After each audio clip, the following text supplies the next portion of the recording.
أعوذ بالله من الشيطان الرجيم بسم الله الرحمن الرحيم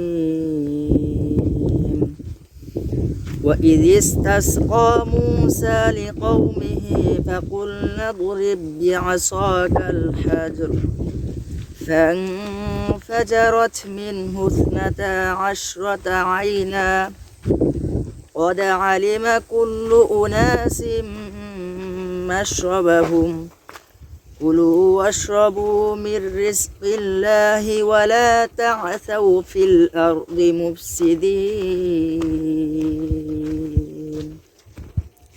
আসসালামু আলাইকুম রহমতুল্লাহ। বিসমিল্লাহির রহমানির রহিম।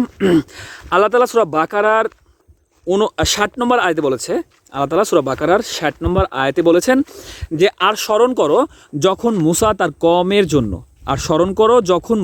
তার কমের জন্য পানি চাইল, তখন আমি বললাম তুমি তোমার লাঠি দ্বারা পাথরকে আঘাত করো, ফলে তা থেকে উচ্ছরিত হলো 12টি ঝর্ণা।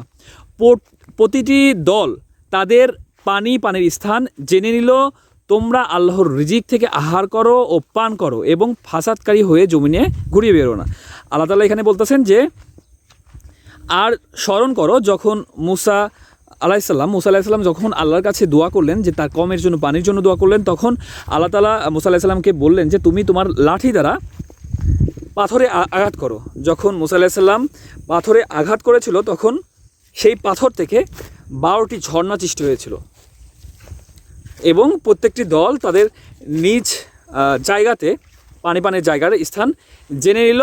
তোমরা আল্লাহর রিজিক থেকে আহার করো। তারপরে আল্লাহ তাআলা বলতেছে যে তোমরা আল্লাহর রিজিক থেকে আহার করো ও পান করো এবং ফাসাদকারী হয়ে জমিনে ঘুরিয়ে বেরো না। আল্লাহ তাআলা আমাদের সবাইকে বোঝার মতো তৌফিক দান করুক এবং আল্লাহ রাসূলের মাধ্যমে যা কিছু আমাদের কাছে পাঠিয়েছে তা গ্রহণ করা এবং তারপরে আমল করা তৌফিক দান করুক। সবাই 5 ওয়াক্ত নামাজ পড়বেন এবং আপনার আশেপাশে যারা রয়েছে, যারা নামাজ পড়ে না, হতে পারে আপনার পিতামাতা, আপনার সন্তান, আপনার ভাই বোন, আপনার পাড়া প্রতিবেশী, আপনার আত্মীয় স্বজন, আপনার বন্ধুবান্ধব, সবাইকে 5 ওয়াক্ত নামাজের দাওয়াত দিন এবং সবাইকে 5 ওয়াক্ত নামাজের মধ্যে নিয়ে চলে আসুন।